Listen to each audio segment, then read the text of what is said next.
Hello, Santiago. You're calling in from Colombia at 7 a.m. Thank you for waking up early for this. Do you usually wake up early or did you have to miss some sleep for it?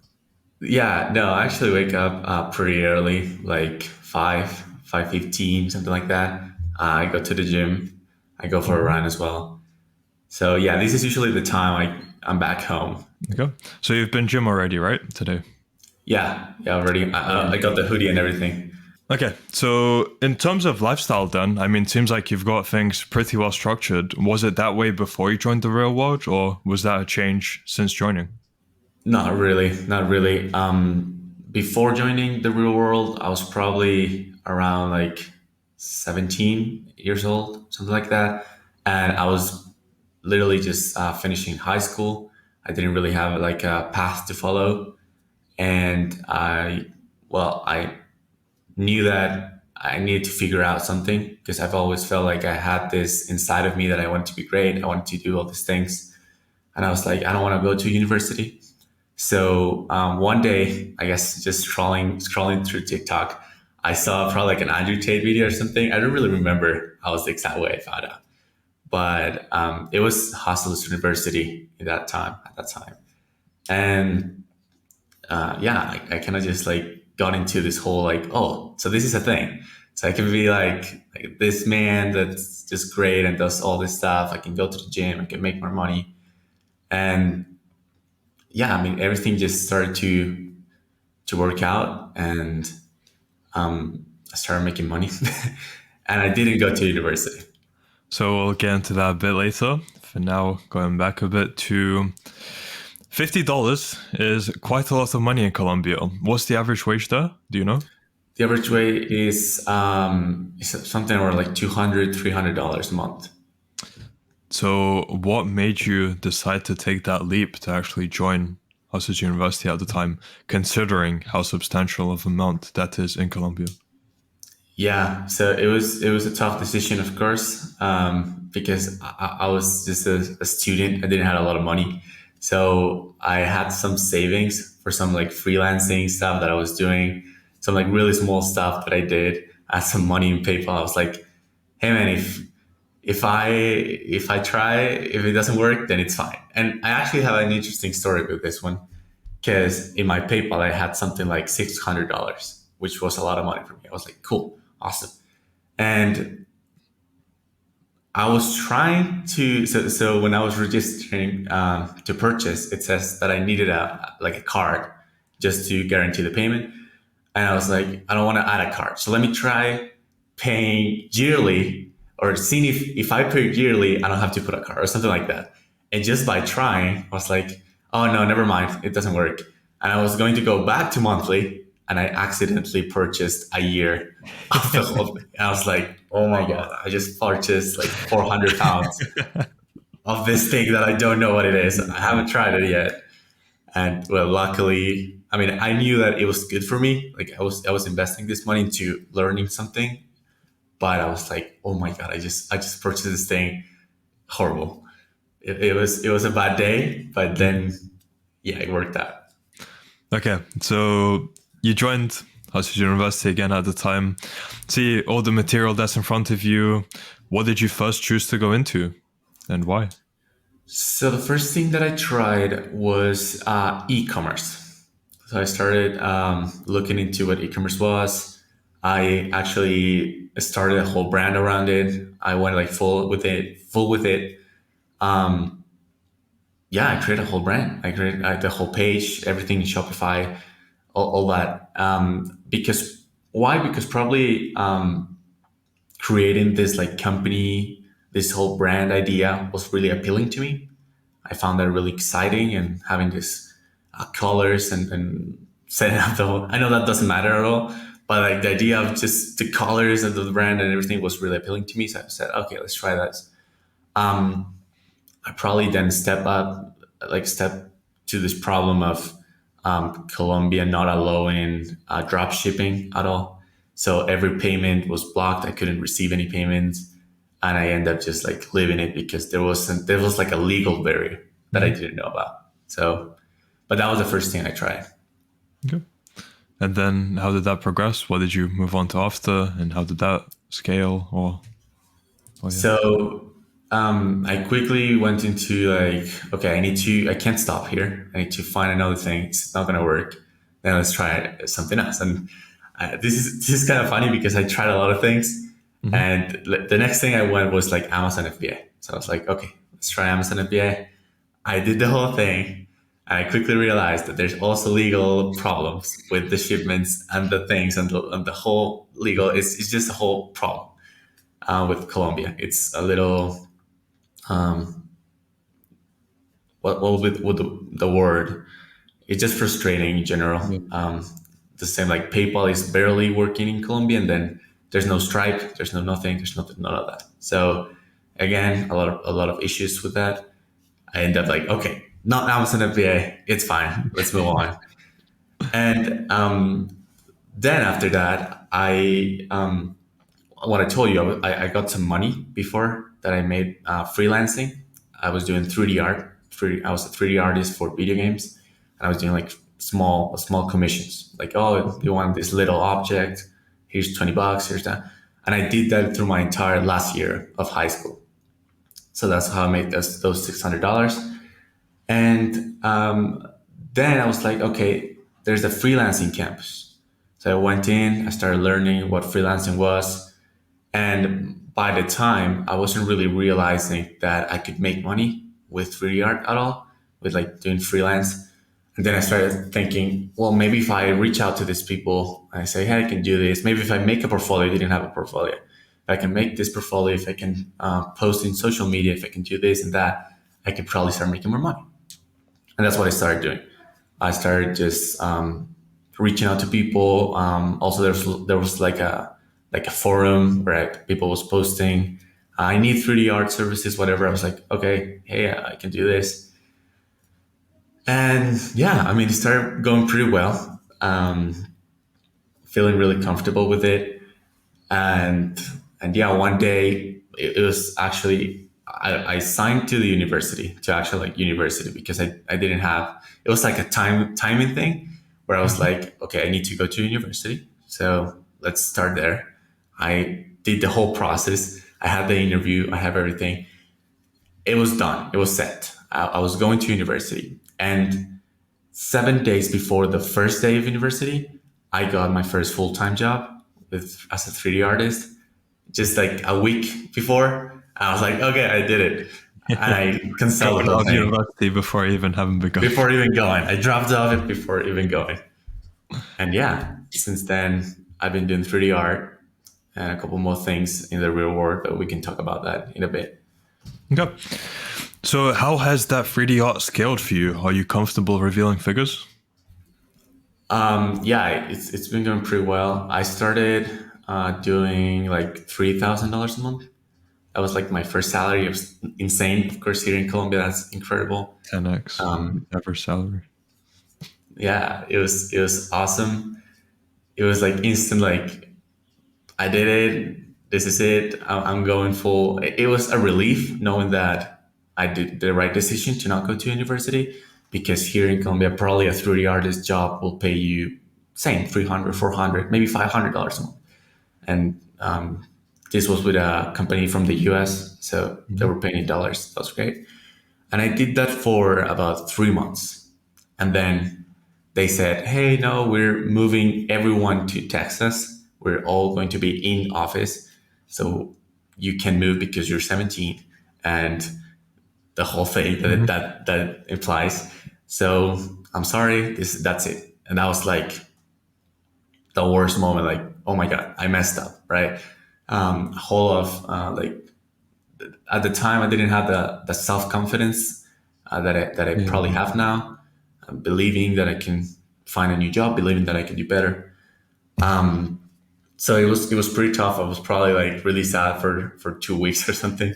But at the same time, I was in this whole like the real world or hostels, but whatever that was at the moment, mindset and like Tate all the time saying like you gotta keep going, whatever. And surely in Mhm. TikTok, I've always been a fan of those videos, even though I know those are not the best probably for you. But I was always like listening to Tate saying this stuff with epic music on the background. I was like, no, I can do this. And it actually helped me a lot to listen to all this inspirational or motivational quotes, whatever, which then inspires me to make my TikTok channel. As you know, I will talk about that also. And yeah, I just went for it, and I managed to find another job like a month later. So it was a little bit of time, but a month later, I was able to find another job, which wasn't as huge. Let's say it was like 2,000, which is still pretty good. It wasn't such a big company. It wasn't like as, but it was great, and I did like 12 months straight with them, and it was just awesome to get confident, get a lot of portfolio experience, and yeah, right now, after those 12 months, I managed to start working with a huge company that is the one I'm now making like 8,000 a month, and it's just working with big brands. It's just a whole new world, and yeah, now I'm feeling a lot better. I'm confident. I'm excited every day to work on it, and I know that I'm good at what I do, and I know that if this ends, I can find a new one, and that's the best part of it. It's just being confident about it. And for perspective, how old are you now? I'm 19. So at 19, you're making 8,000 a month in Colombia, where the average wage is $200 to $300. Yeah, Wow. somewhere, something like that. Thank you. How does how do your parents feel about that? Well, it was an interesting experience. Being like, "Hey, mom, I just landed this deal. I'm working with this company, and I'm going to be paid more than I don't know what you make in an entire year. I'm going to make in a month, or now we're going to be able to pay this credit card, this bills that are not getting paid. We're going to be able to move to a better place because we were living in a horrible apartment, and yeah, it was just amazing. It was just pure joy and happiness. Uh, you know, a lot of people say money doesn't buy happiness, but this certainly was like a truthful joy experience. And yeah, I quickly, after those 3 months that I told you, I got kicked out of the company. I was like, maybe this is not safe. That was the main issue. But after 12 months of working with that second company, I was like, this is safe. Like I can actually start, investing or buying stuff that are expensive without worrying about like, oh, I'm going to lose everything or this is not safe. So like probably like 4 months into that company, I retired my mom. I was like, stop working. She was working as a nutritionist. So it was like hospitals here suck. So horrible. Working from like 5 a.m. to 7 p.m. Some things that are just like not, it's just not the world we should live in. Right. It's just not worth it. So I quickly retired my mom. My dad, I'm not that close to him. He lives in another city, but he knows as well that I'm doing great, and it was a really exciting life change. Good.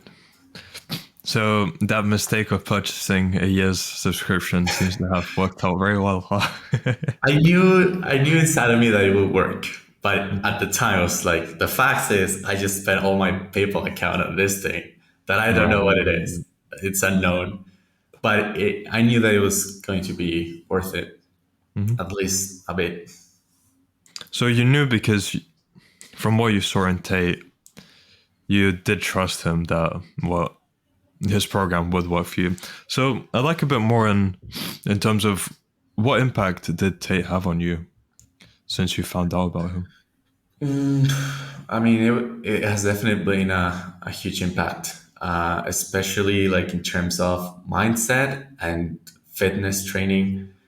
It has been a before and after, I would say, definitely. Because knowing about Tate also includes the real world, also includes knowing about other great people. Like I started listening to other influential, Mhm. but in the good way, people. And yeah, I just every time I was like, no, I'm gonna quit, for example. I was like, okay, but am I really going to do this after listening to Tate saying don't quit? Well, probably not. And even though you can't leave off motivation, I've always found out that like those phrases, those things that he says or anybody says, can help me remember constantly that I need to do something. So it was sort of using those speeches to develop that discipline, to be like, I'm not motivated today. I listen to this thing. Okay, now I feel good about it. I'll do it tomorrow. And then I'm not motivated. I listen to this thing. I feel good about it. I do it the next day. And suddenly I'm doing it every single day just because I'm getting that like spark every single time. And then one day I didn't need it anymore. I was like, oh, I need to do this thing. I don't need to listen to anything because I've been doing it for the last months, 6 months. Now I'm doing it constantly. Mhm. And I guess that's probably the moment I started developing that discipline of it was by listening to those speeches, to listening to those words that can really impact. I mean, it really impacted me. So Yeah. it really had an impact on me. So yeah. So, considering your current situation, where do you see your life heading in 6 months to 1 year? What plans do you have? Well. So currently, I am running a SMMA agency. I started that business.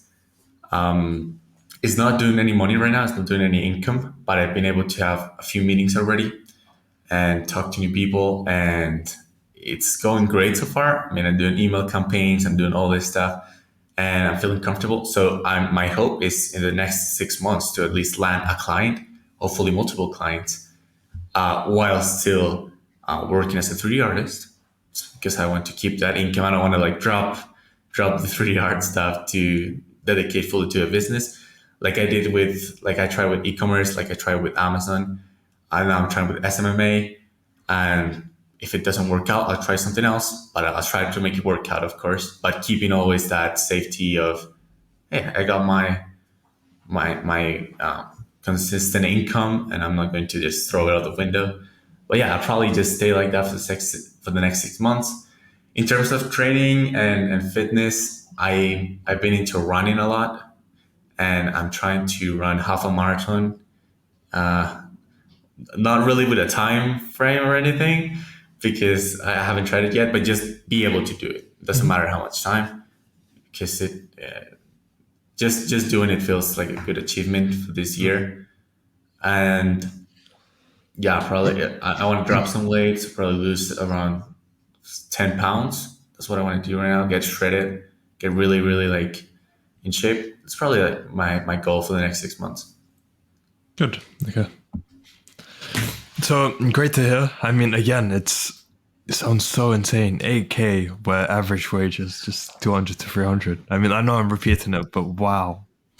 I mean, yeah, seeing what the real world can do for someone like you in your situation is just inspiring and just beautiful to hear. I love that. Okay, Thank you very much. so going back into the real world, how different is the material that you saw within the freelancing campus compared to maybe what you can find out on the internet?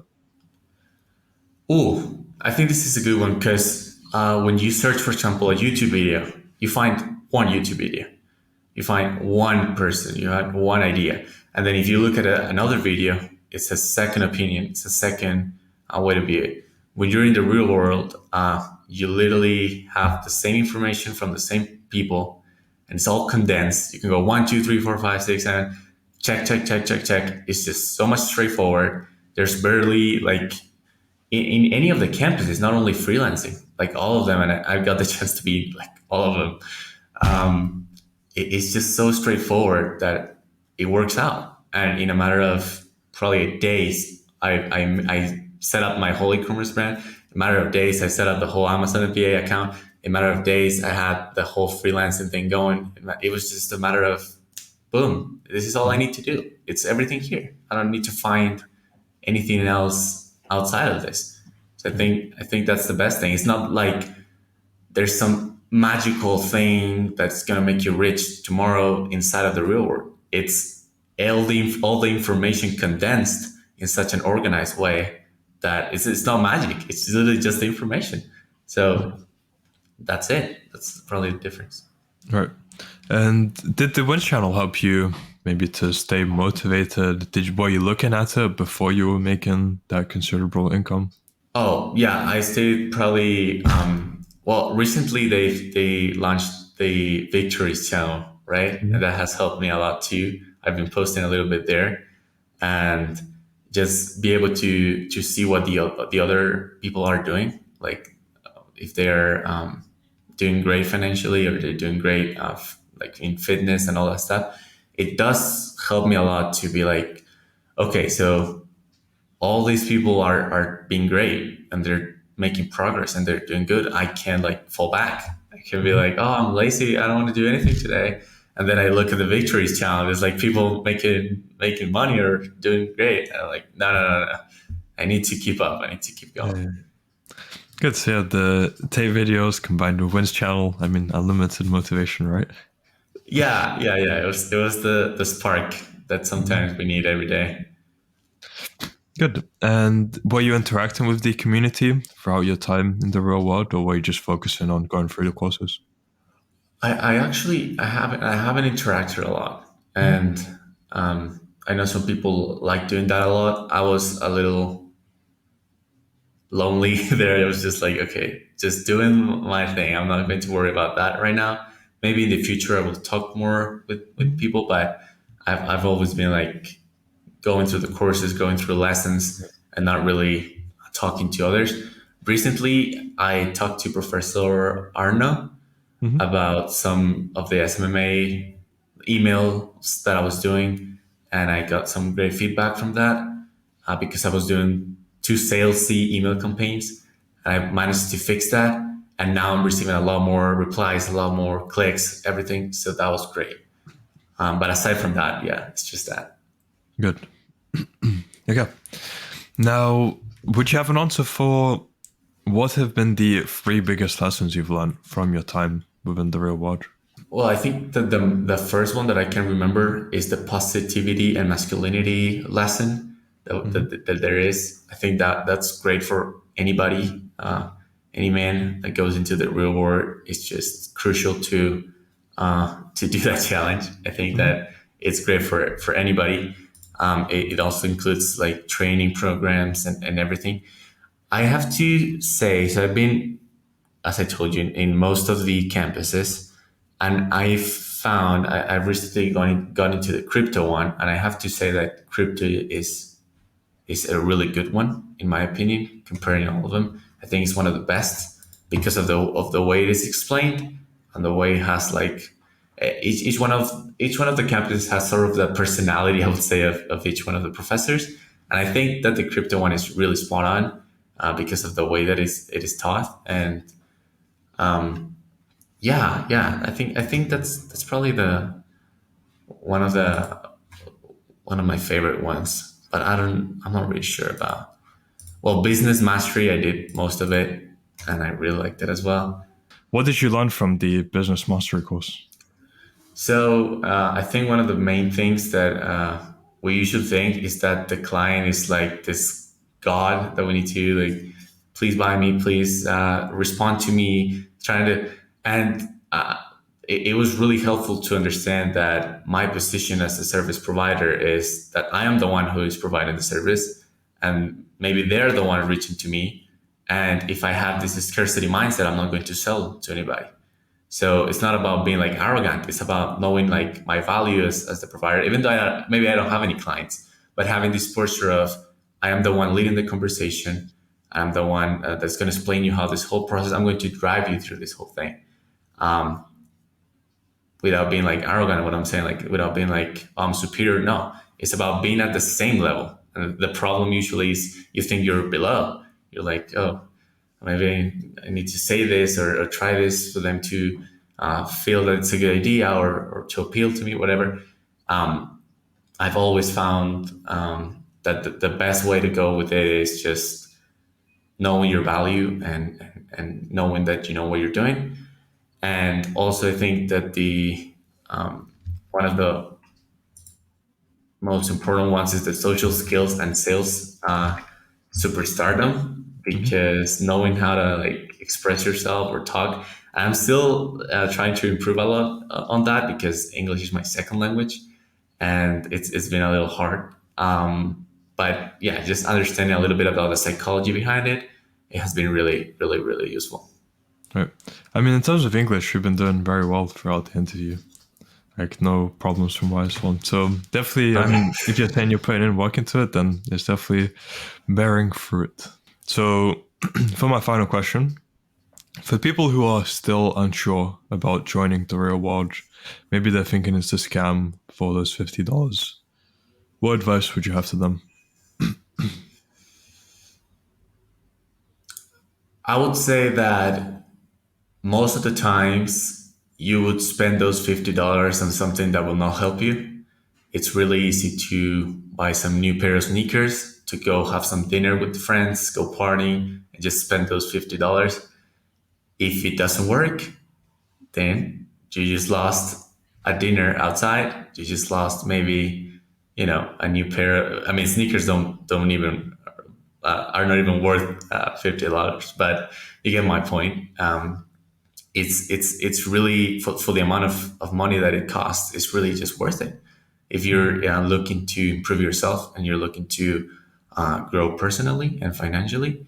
What damage can it? What harm can it make to you? It really isn't that big of a deal. I think some people make it a big of a deal to take that step, and I think it's really worth it. Right. Okay, so Santiago, thank you for your time. Don't want to hold you up much longer. For people who want to find out more about you or contact you, where can they do so? Yeah, so I've been doing some fitness TikToks, cinematography type videos recently. So if you want to follow me, let me spell it because it's a bit Mhm. confusing. So it's Leguiz motivation. So that's the TikTok channel. If you want to go see some quality fitness videos, I would say. Cool. I will add that to the description of the video. So anyone interested, look there. And Santiago, I look forward to doing a follow-up interview with you in maybe 3 months or so to see how things are progressing for you, if you'll be down for that. Awesome. Yeah, absolutely. Until then, I wish you all the best. Same, man. Thank you very much. It was a pleasure.